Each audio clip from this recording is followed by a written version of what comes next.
할렐루야. 오늘도 주의 전에 오신 여러분들 가운데 주의 은혜가 충만하길 원합니다.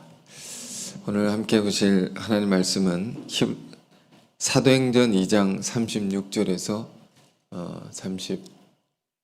38절까지 말씀입니다. 사도행전 2장 36절에서 38절 제가 읽겠습니다. 그런즉 이스라엘 온 집은 확실히 알지니 너희가 십자가에 못 박은 이 예수를 하나님이 주와 그리스도가 되게 하셨느니라 하니라. 그들이 이 말을 듣고 마음에 찔려 베드로와 다른 사도들에게 물어 이르되 형제들아 우리가 어찌할꼬 하거늘. 베드로가 이르되 너희가 회개하여 각각 예수 그리스도의 이름으로 세례를 받고 죄사함을 받으라. 그리하면 성령의 선물을 받으리니. 아멘. 자, 오늘 하나님 말씀은 베드로 사도가 전한 오순절 설교를 함께 묵상하는 시간을 갖겠습니다. 사순절 기간인데요. 사순절 기간 중에 왜 오순절 설교를 보는가? 이 설교 속에 우리가 십자가를 묵상하면서 꼭 붙들어야 할 핵심적인 메시지가 있기 때문입니다. 이 설교가 얼마나 놀랍고 중요했는가 하면 40절을 보면 베드로 사도의 한 번의 설교로 3,000명이 회개를 합니다. 엄청난 역사죠. 회개를 하고 예수를 믿게 됩니다. 마치 폭탄의 뇌관과 같이 그 뇌관을 터뜨리면 큰 폭발이 일어나듯이 이 한 번의 설교로 3,000명이 변화된 것입니다. 수많은 이 3,000명 이상이죠. 그 많은 사람들 단번에 변화시킨 그 설교의 메시지가 뭐냐, 무엇을 전했길래 그런 일이 그들 가운데 일어났는가. 우리가 주의 깊게 보지 않으면 안 되는 것입니다.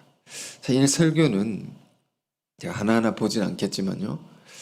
오늘 이 맥락을 잘 붙들고 주제, 초점을 잘 붙들길 원합니다. 베드로 사도의 설교는 14절부터 시작됩니다. 사도행전 2장 14절부터 쭉 시작이 되는데 이 설교 전에 어떤 사건이 있었습니까? 오순절 성령 강림의 역사가 있었죠. 마가의 다락방에 모인 120명의 주의 제자들이 위로부터 성령을 받아서 그 혀가 풀려서 난곳방언, 세 개의 언어로 하나님의 큰 일을 말하는 그런 놀라운 일들이 일어났습니다. 근데 이것을 가까이서 그래서 방언을 받고 다락방을 그 안에 있을 수 없으니까 막 나가서 막 떠들든지 성령에 취해서 나가서 말하든지 했겠죠. 그걸 두고 그걸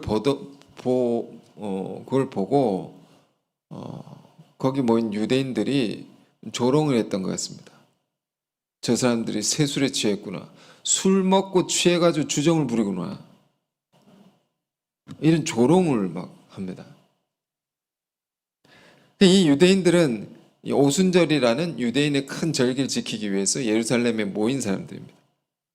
유대인 디아스포라라고 하죠.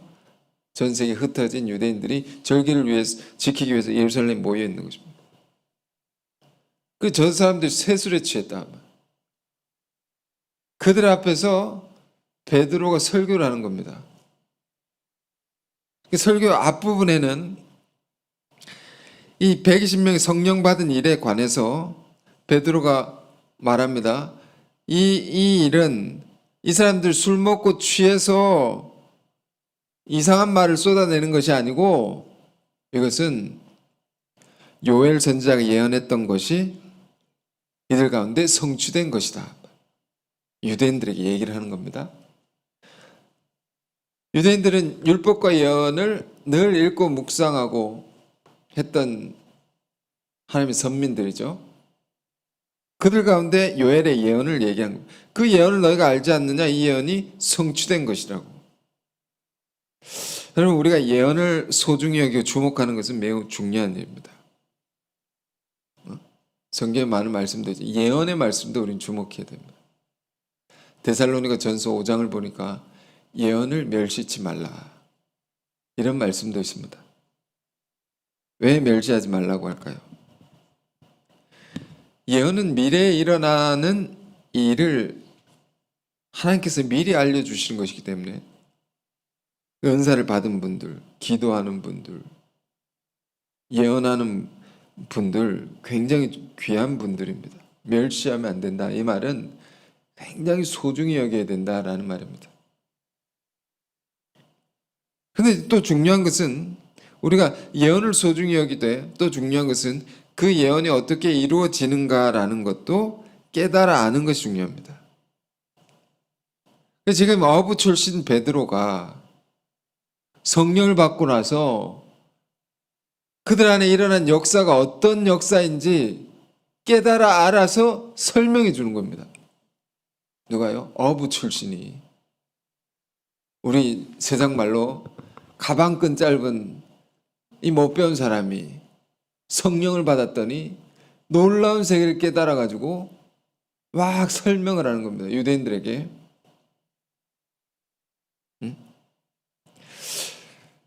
베드로는 이렇게 말합니다. 우리 안에 일어난 이 성령의 역사라는 것이 120명이 이렇게 술 취한 것처럼 이렇게 된 것이 오래전에 요엘의 선지자라는 통해서 주신 예언, 그 하나님의 말씀이 이렇게 그대로 이루어진 것이다 라고 말합니다.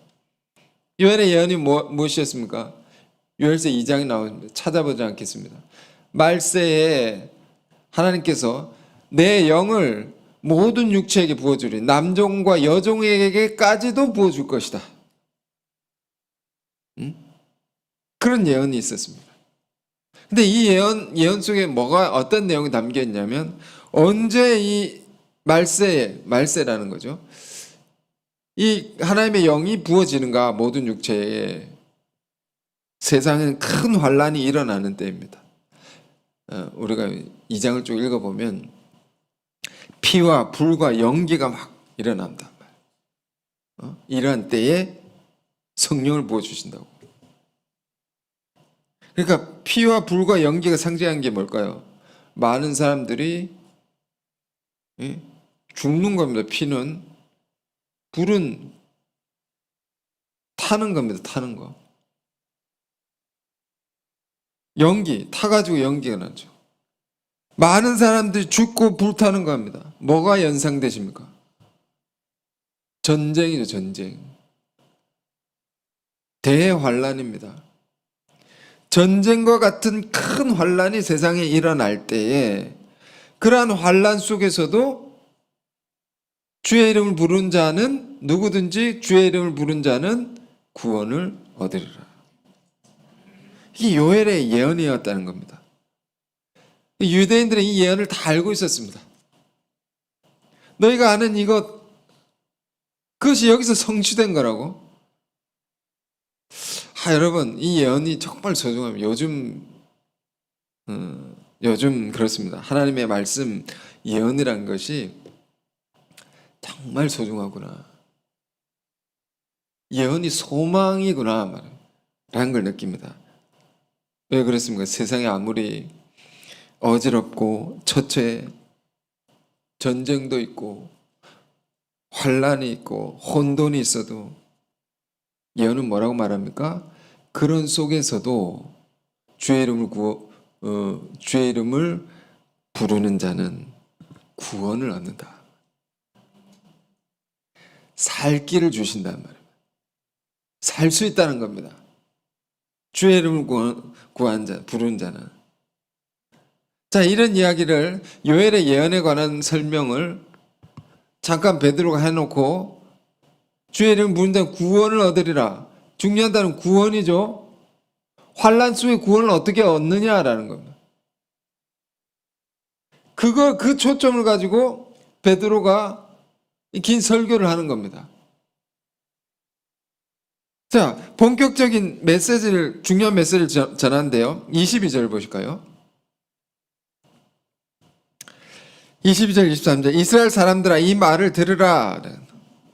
유대인들 앞에 있는 겁니다. 디아스포라들. 이 말 들으라. 너희도 아는 바와 같이, 아는 걸 전합니다. 아는 바와 같이 하나님께서 나사렛 예수로 큰 권능과 기사 표적을 너희 가운데 베푸사 너희 앞에서 그를 증언하셨느니라. 다 보여주고 알려줬단 말이에요. 예수가 그리스도이신 것을 다 보여줬다 너에게. 23절. 그가 하나님께서 정하신 뜻과 미리 아신 대로 내준 바 되었거늘 내가 법 없는 자들 손을 빌려 못 박아 주겠으나. 자, 23절부터 여러분 성경에 기록을 하십니까? 만약에 기록을 하신다면 23절 옆이든 밑에든 빈 공간에 있으면 기록하신다면요, 이렇게 기록해 주시면 좋을 것 같습니다. 하나님의 구원 계획. 하나님의 구원 계획. 중요한 말입니다. 하나님의 구원 계획이 있었다는 것. 여러분, 이것을 아는 것이 너무 중요합니다.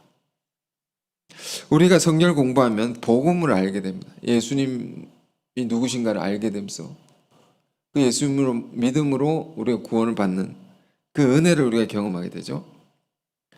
그 다음에 뭘 알아야 됩니까? 뭘 알게 됩니까? 복음을 알았다면 역사를 관심을 갖게 돼요. 관심이 이렇게 옮겨지죠. 나를 이렇게 구원해 주셨는데 구원해 주신 분이 이 세상과 이 역사는 어떻게 되는 건가? 이걸 궁금해지게 되고 또 이걸 알아야 되는 거죠. 우리 신앙이. 이 역사에 대해서. 그러니까 하나님이 이 세상을 어떻게 시작하시고 어떤 과정을 통해서 어떤 걸 이루시냐, 그 끝은 어떻게 됐냐, 이런 것에 대한 관심. 여러분, 성경은 이 역사책입니다. 이 역사책. 어떤 역사냐 말이에요. 역사도 별별 역사가 다 있습니다. 뭐 김치의 역사, 이것도 역사죠. 집의 역사, 건축의 역사, 뭐 카메라의 역사, 뭐 필름으로 찍다가 요즘 스마트폰으로 찍고 별별 역사가 다 있습니다. 이 성경은 어떤 역사입니까? 구원의 역사죠. 가장 중요한 역사고 이게 진짜 역사죠.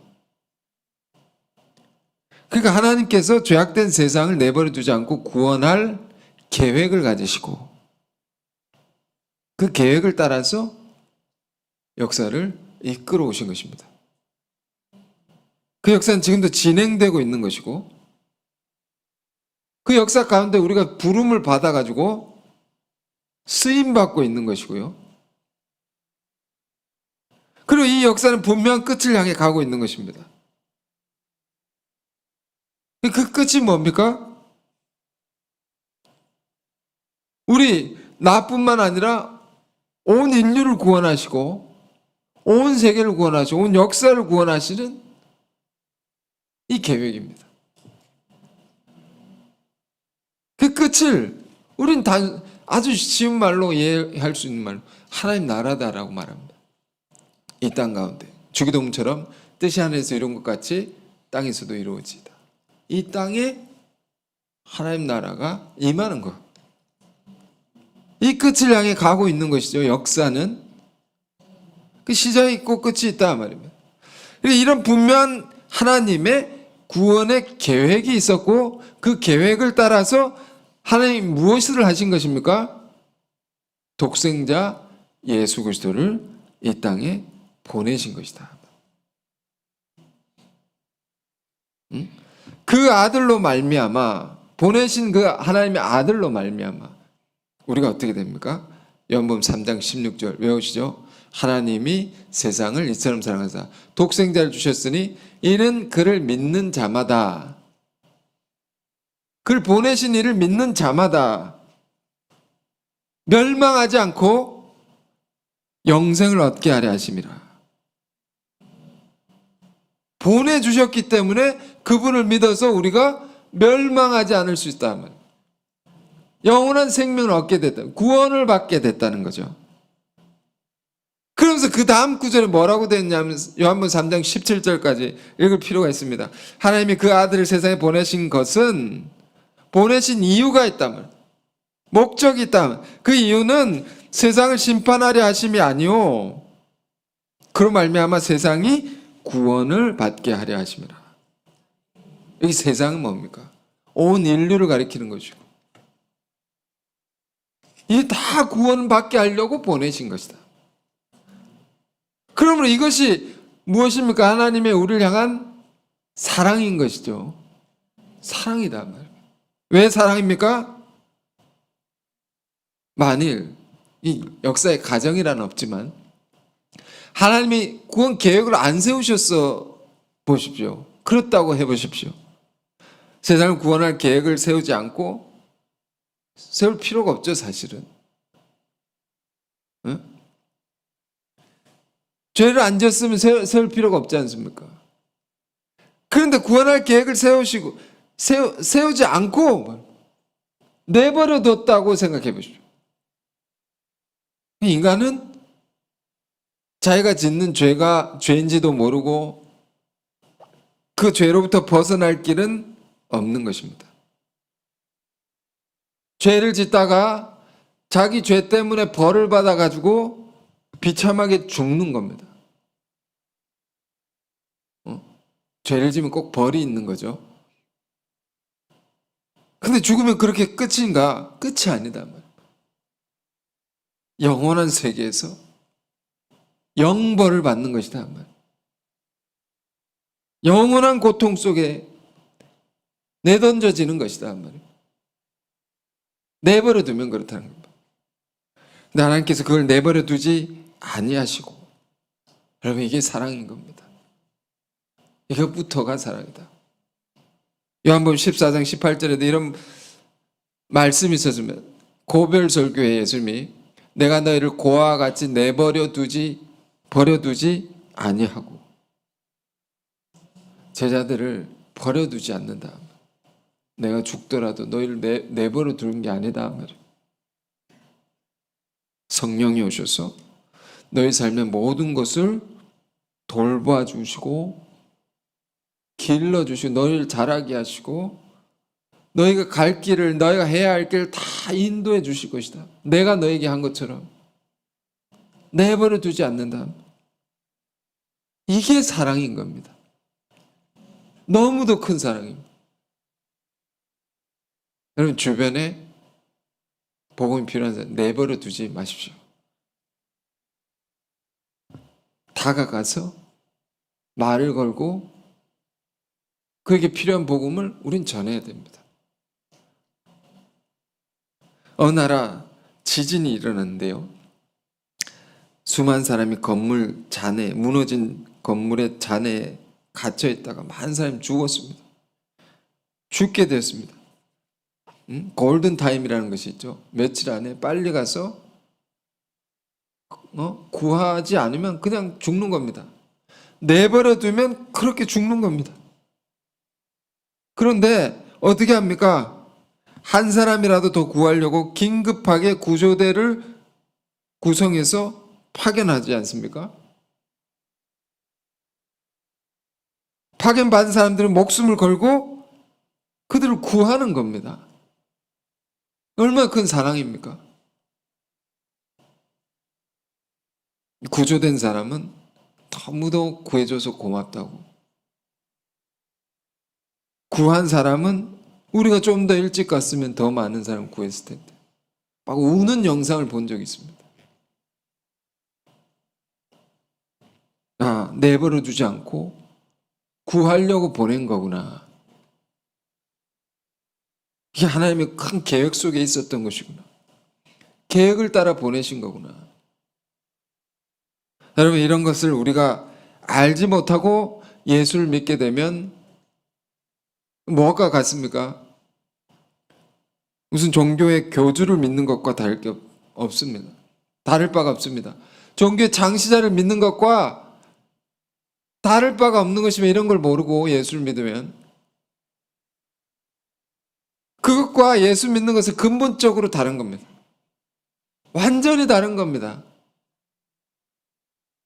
하나님의 방대한 이 세상을 구원할 계획이 있었다. 그래서 죄 많은 세상 가운데 이 세상을 내버려 두지 않고 하나님 아들을 이 땅에 보내셨다라는 겁니다. 얼마나 큰 사랑이냐, 얼마나 큰 기쁨의 소식이냐. 다 죽게 생겼는데 앞에 무슨 말씀을 나눴습니까? 베드로가 요엘 선지자의 예언을 말했습니다. 피와 불과 연기가 나는 이 천재지변이 일어나고 대환란이 일어난 가운데 살 길을 주셨다는 겁니다. 하나님께서 구원의 길을 내어주셨다면, 그게 뭐냐 하면 하나님 아들을 보내신 겁니다. 엄청난 사랑이다 말이에요. 23절 다시 보십시오. 그가 하나님께서 정하신 뜻과 미리, 그는 하나님 아들 예수님 말하는 겁니다. 하나님께서 정하신 뜻과 미리 아신 대로 내준 바 되었거늘 보내심을 받았다 말이에요. 정해놓은 계획, 플랜을 따라서. 다시 말씀드리지만 내버려 두면요 다 죽는 겁니다. 우리는 영원히 죽는 것이고 영원히 고통을 받는 영벌의 세계에 던져지는 것입니다. 이게 타락한 인간이 갖고 있는 숙명인 것입니다. 그런데 그 아들을 보내셨다. 누구에게 보내신 것? 세상에 보내신 건데 더 구체적으로 보면 유대 선민들에게 보낸 겁니다. 왜? 이들은 준비시킨 백성들이기 때문에. 보내면 보낸 자를 알아보고 받아들여서 함께 하나님의 뜻을 이루어 가라고 준비시킨 백성들입니다. 이들에게는 약속이 있고 하나님의 뜻을 알고 약속을 아는 사람들, 하나님 보내신 아들을 보내면 그 아들을 알아볼 수 있는 사람들, 긴 세월 훈련을 시킨 것입니다. 그들에게 보냈단 말입니다. 먼저 그 보내면 보낸 자를 받아들여서 영접해서 하나님의 뜻을, 그 계획을 따라 이루어 갔어야 했던 것이 역사입니다. 그런데 뭘 말하고 있습니까? 어떻게 된 것입니까? 내준 바 되었거늘 너희는 유대 선민입니다. 법 없는 자들의 손을 빌려 못 박아 죽였다. 죽였다. 유대 선민인 너희가, 아들을 받아들였어야 할 너희가 법 없는 자, 법 없는 자들, 율법을 모르는 사람들 말, 이방인들을 가리키는 겁니다. 그들의 손을 빌려 죽였다. 요한복음 18장에 로마 총독 빌라도의 손을 빌어 예수님이 십자가에 못 박히게 되죠. 그렇게 너희가 죽였다. 지금 베드로가 놀라운 설교를 하고 있는 겁니다. 근데 이 설교의 톤은요 굉장히 투박합니다. 굉장히 직설적인 말입니다. 무슨 대학교를 나와서 공부한 사람의 고상한 언어가 아닙니다. 이 로마서랑 이거랑 굉장히 다르죠. 갈릴리 어부의 굉장히 거칠은 말입니다. 이 표현이. 그런데 직설적이고 전곡을 찌르는 겁니다. 이걸 듣고 3,000명이 단번에 변화가 됐다는 겁니다. 여러분, 그러니까 우리가 많은 걸 배웠다고 해서 많은 사람을 꼭 구할 수 있는 것만은 아닌 것입니다. 베드로를 보면 큰 희망이 되죠. 투박하고 직설적이고 이런 사람의 메시지를 듣고 수많은 사람이 변화됐다는 겁니다. 너희들이 이방인의 손을 빌어 못 박아 죽였다고 하나님 보낸 자를, 세상을 구하려고 보내신 자를 그것을 참혹하게 죽인 것이다고. 이게 뭡니까? 예수 죽인 죄입니다. 고린도후서 4장에 나오는 바울이 말한 예수 죽인 죄입니다. 이걸 파고 들어가지고 얘기를 하는 겁니다, 베드로가. 그런데 이런 얘기는 베드로 이전에 예수님이 먼저 하셨습니다. 직접 마태복음 21장에 나옵니다. 비유로 얘기하셨습니다. 깊은 세계를 깨달을 자만 깨달으라고 비유로 얘기하셨습니다. 21장 포도 농부의 비유 33절에서 39절인데요. 부분적으로 오늘 보겠습니다. 예수님이 십자가 죽음의 길 가시기 전에 직접 주셨습니다. 그래서 너무 슬픈 비유입니다. 자기 운명을 아시고 마지막에 이런 비유를 주셨다. 33절 다른 한 비유를 들으라. 한 집 주인이 포도원을 만들어 산울타리로 두르고 거기에 즙자는 틀을 만들고 망대를 줍고 농부들에게 새로 주고 타국에 갔더니 열매 거둘 때가 가까우면 그 열매를 받으려고 자기 종들을 농부들에게 보내니 농부들이 종들을 잡아 하나는 심히 때리고 하나는 죽이고 하나는 돌로 쳤거늘 다시 다른 종들을 처음보다 많이 보내니 그들에게도 그렇게 하였는지라. 후에 자기 아들 보내며 이르되 그들이 내 아들은 존대하리라, 아들은 존대하리라 하였더니 농부들이 그 아들을 보고 서로 말하되 이는 상속자니 죽이고 그의 유산을 차지하자 하고 이에 잡아 포도원 밖에 내쫓아 죽였느니라. 뭘 얘기합니까? 역사를 얘기하는 겁니다. 예수님이 역사를 얘기합니다. 구약의 긴 역사를 이렇게 짧게 핵심적으로 말씀하신 겁니다. 하나님이, 포도원이 뭡니까? 하나님의 나라입니다. 이 땅에 이루고자 하는 하나님의 뜻입니다. 하나님이 이 땅에 그의 나라를 건설하려고 했단 말이에요. 그 계획이 있었단 말이에요. 그래서 선민들을 준비시켜서, 선택하고 준비시켜서 그 일을 시킨 겁니다.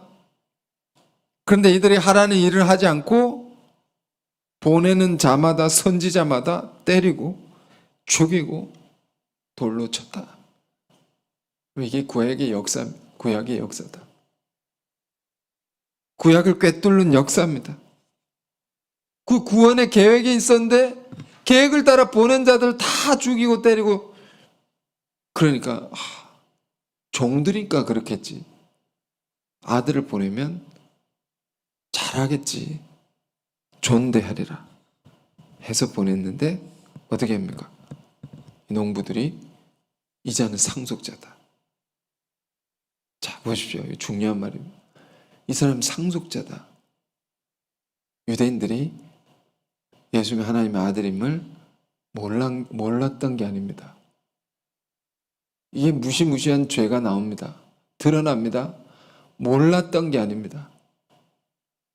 예수님이 행하신 일과 행하신 말씀과 모든 일들이 이건 사람이 할 일이 아니다라는 것, 알았다는 것.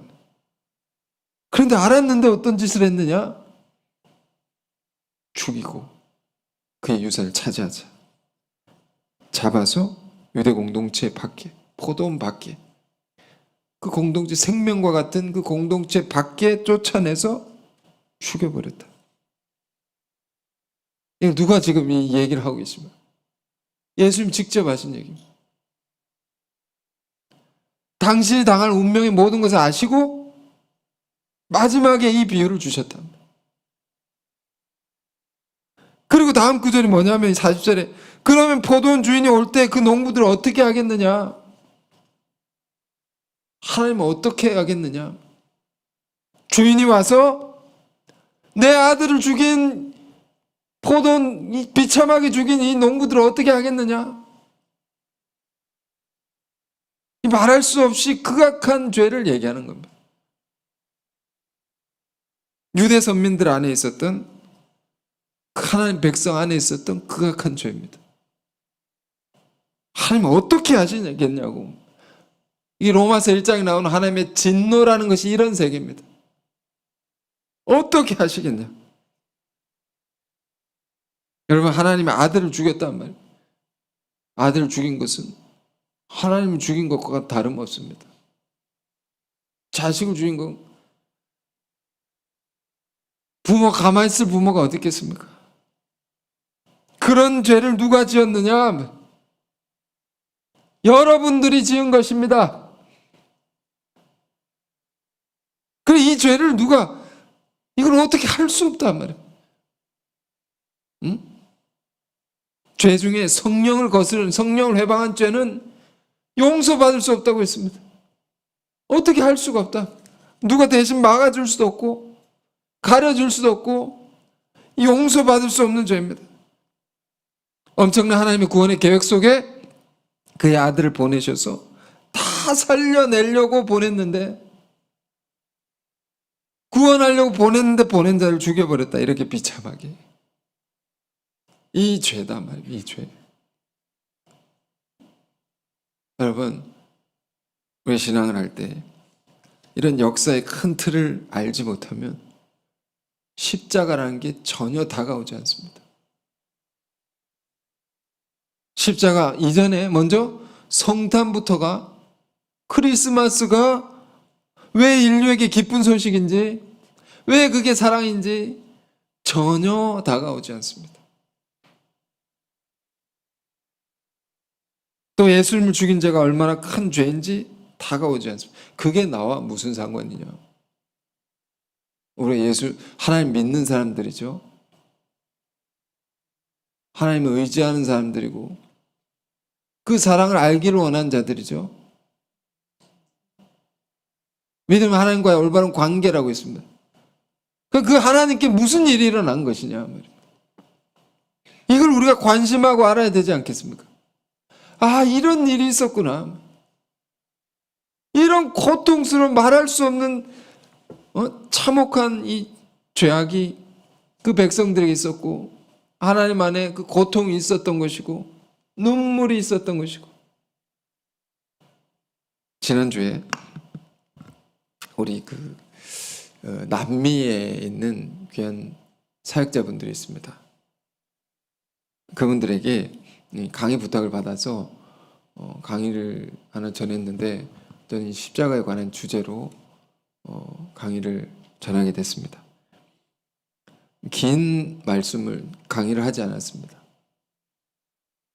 이 성경이 말하는 핵심이 뭐냐, 그 십자가가 뭐냐, 그 부분만 전했습니다. 정리해서 그 핵심이 뭐냐면, 십자가를 이해할 때 죽임이 있고 죽음이 있다. 이 두 개를 잘 이해해야 된다. 여러분, 교재를 통해서도 이걸 읽으시죠. 먼저 십자가라는 것은 죽임을 당한 거다. 아무 죄가 없는 분이 참혹하게 살해를 당한 사건이다. 죄가 없을 뿐만 아니라 우리를 살리려고 일평생 사신 분을 참혹하게 죽은 일이다. 죽으면 안 될 분이 죽은 것이다. 그러면 얼마나 우리가 슬픈 일이고 억울한 일이고 고통스러운 일이냐. 근데 왜 죽였느냐? 누가 죽였느냐? 죽인 죄가 있단 말입니다. 예수 죽인 죄를 우린 깊이 봐야 하는 것이고, 그 죄가 오늘을 사는 나에게 똑같이 있지 않는지 깨달아야 되는 것이고, 그걸 회개해야 되는 것이다. 그럼 죽음은 뭐냐 말하면, 죽음은 뭡니까? 예수를 죽인 자들의 그 악한 죄를 주님께서 다 아시고도 그들의 모든 죄악을 담당하시고, 그럼에도 불구하고 다 담당하시고, 이것이 아버지의 뜻이니다 하시고 받아들이시고 죽음의 길을 스스로 우리를 위하여 걸어가신 것이다. 순종하여 걸어가신 것이다. 그러므로 십자가는 우리를 향한 나를 향한 말할 수 없는 희생인 것이고 사랑인 것이다. 이걸 우리가 똑바로 알아야 된다 말입니다. 이걸 모르면 사랑이 느껴지지 않고 십자가 나는 아무 관계가 없는 것이 되는 거고. 하여튼 이런 얘기를 오늘처럼 뜨겁게 전하지는 못했는데요. 그랬는데 이게 통역하시는 분이 들은 사람들이 매우 깊어진 것 같다고 이런 응답을 주셨습니다. 우리 의사분들은 여기 한의사분들 계시지만 막힌 걸 뚫어주는 게 굉장히 중요하지 않습니까? 그러면 뭐 여기저기 아픈 것이 막힌 걸 딱 뚫어주면 다 좋아지지 않습니까? 뭐가 막힌지 알고 이걸 뚫어야 됩니다. 그래서 우리 교회는 어떤 교회였습니까? 라고. 우리 교회는 늘 우는 교회였습니다. 초창기에. 왜 울었느냐? 너무 감정적이어서 울었느냐? 그런 것도 있었겠지만 두 가지 때문에 우리 교회는 우는 교회였습니다. 하나는 예수님을 죽인 사람들의 죄가 내 안에 똑같이 있다는 것을 깨달아서 울었습니다. 그것 때문에 울고 또 왜 울었냐면 그 죄, 우리의 죄를 알고도 그걸 다 담당하시고 죽으신 주님의 사랑이 너무 커가지고 그것 때문에 울었다고. 이게 우리 교회입니다. 라고. 이게 우리의 헌신의 힘이었고 우리가 하나님의 일을 하는 사역을 하는 힘이었습니다. 이게 뇌관입니다. 뇌관. 이게 터져야지 다 터지는 겁니다. 다 바뀌는 겁니다. 이걸 모르고 다른 거를 다 알아줬지만 이게 중요하다. 지금 베드로가 이런 걸 얘기하고 있는 것입니다. 하나님이 우리를 살리려고 우리를 구원하려고 보낸 하나님의 아들을 여러분들이 죽였습니다. 그 엄청난 죄를 어떻게 하겠습니까, 여러분?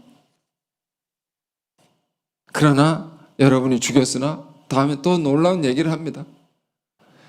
베드로 설교 얼마나 놀라운지 보면 볼수록 깨달으면 깨달을수록 어떻게 이 사람이 어부의 출신인가 싶을 정도로 너희가 죽였으나 그 다음 내용은 뭡니까? 하나님이 살리셨다고. 너희가 죽인 자를 살리셨다고. 이 엄청난 말입니다. 시편의 다윗의 시를 인용해서 말합니다. 왜 다윗을 인용합니까? 다윗은 유대인들에게 최고의 레전드리한 전설적인 영웅입니다. 신앙의 조상입니다. 그 다윗의 시 속에 어떤 내용이 있냐, 이런 시 저런 시 계속 인용하는데 다윗 안에 부활에 대한 갈망을 이제 시로 표현했습니다. 부활에 대한 소망을 이렇게 시로 다르게 썩지 아니하는 세계에 관해서 부활에 관해서 그 소망에 관한 시를 너희가 알 것이다. 그 부활에 대한 갈망과 소망이 너희가 죽인 예수를 통해서 이루어졌느니라. 하나님이 너희가 죽인 예수를 다시 살리셨다. 살아나셨다. 이게 여러분 가슴이 절렁하는 말입니다. 왜? 내가 미워서 죽였는데 그 죽인 자가 다시 살아났습니다. 얼마나 두렵겠습니까? 하나님이 다시 살리셨다고. 여러분 이게 실제적으로 와닿게 생각을 해볼까요? 여러분 그렇진 않겠지만 내가 누군가 너무 미워서 사회적인 매장을 했습니다. 여론을 형성해서 누굴 쫓아내고 사회적인 매장, 사회적인 살인. 그런데 다른 데서 아주 높은 분이 그 사람을 귀하게 봐서 크게 성장해서 아주 높은 사람이 돼서 내 앞에 딱 나타났다. 철렁하죠. 무슨 드라마 얘기 같죠. 그런데 하나님의 역사입니다. 역사를 얘기합니다. 죽여도 죽지 않고, 아니 죽었으나 다시 살리셨다. 베드로가 그런 얘기를 한 겁니다. 너희가 미워서 죽인 그 예수를 하나님이 다시 살리셔서 높이셔서 하나님은 우편에 앉히셨다. 심판의 주로. 그 이 예수를 36절만 볼게요. 36절. 그런데 이스라엘 온 집은 확실히 알지니 너희가 십자가에 못 박은 이 예수를 하나님이 주와 그리스도가 되게 하셨느니라. 유대인들은 가슴이 철렁합니다. 너희가 죽였다고 하나님의 아들을. 여기서 한번 철렁하고, 그 죽인 자가 다시 살아났다 또 철렁하고. 이제 이 유대인들에게 남겨진 것은 뭡니까? 하나님의 진노입니다. 무시무시한 심판과 저주와 형벌밖에 없는 겁니다. 유대인들이 제일 이런 걸 두려워했던 건데 그걸 얘기하는 겁니다. 그래서 37절에 너무 무서워서 두려워서 그들이 이 말을 듣고 마음에 찔려 베드로와 다른 사도에게 물어 이르되 형제들아 우리가 어떻게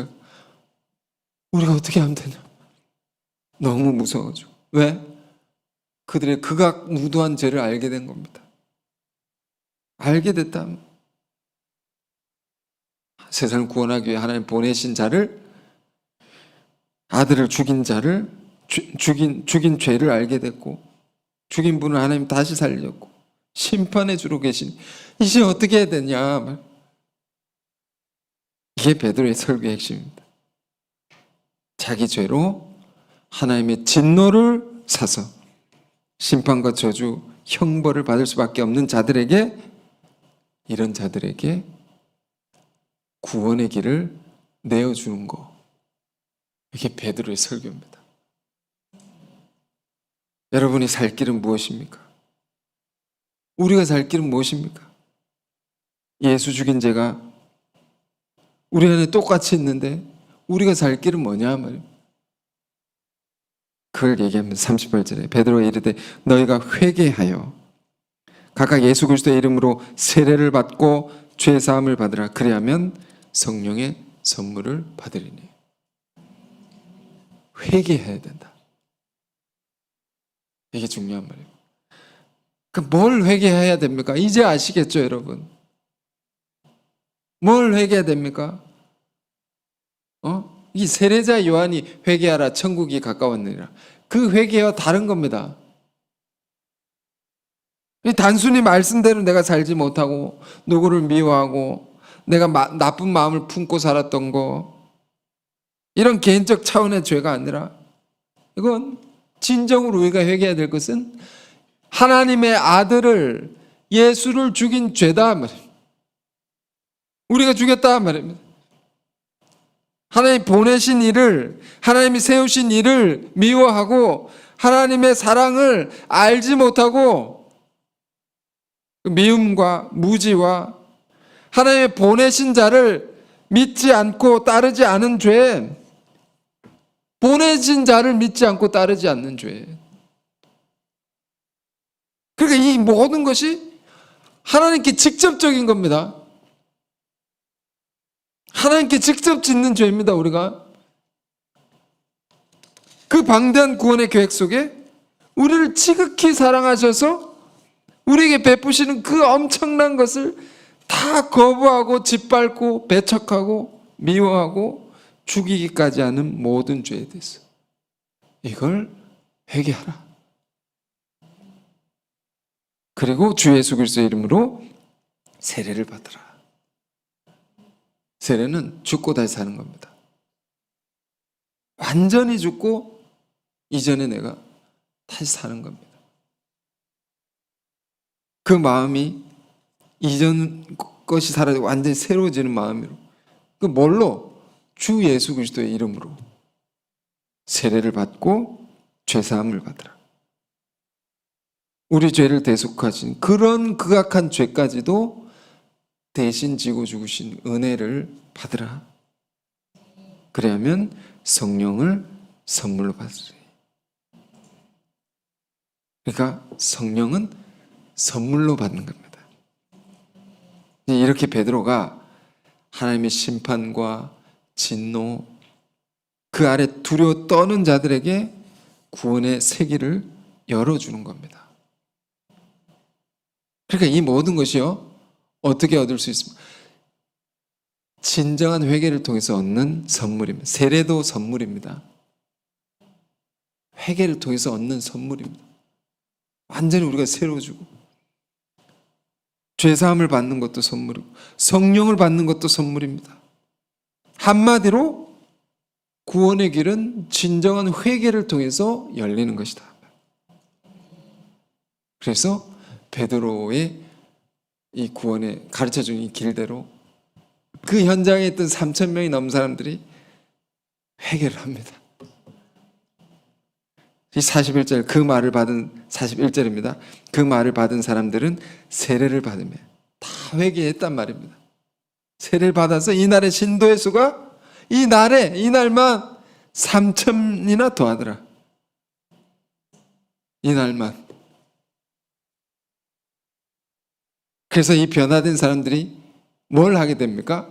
성경 그것까지 얘기합니다. 42절에 그들이 사도의 가르침을 받아 서로 교제하고 떡을 떼며 오로지 기도하기를 힘쓰니라.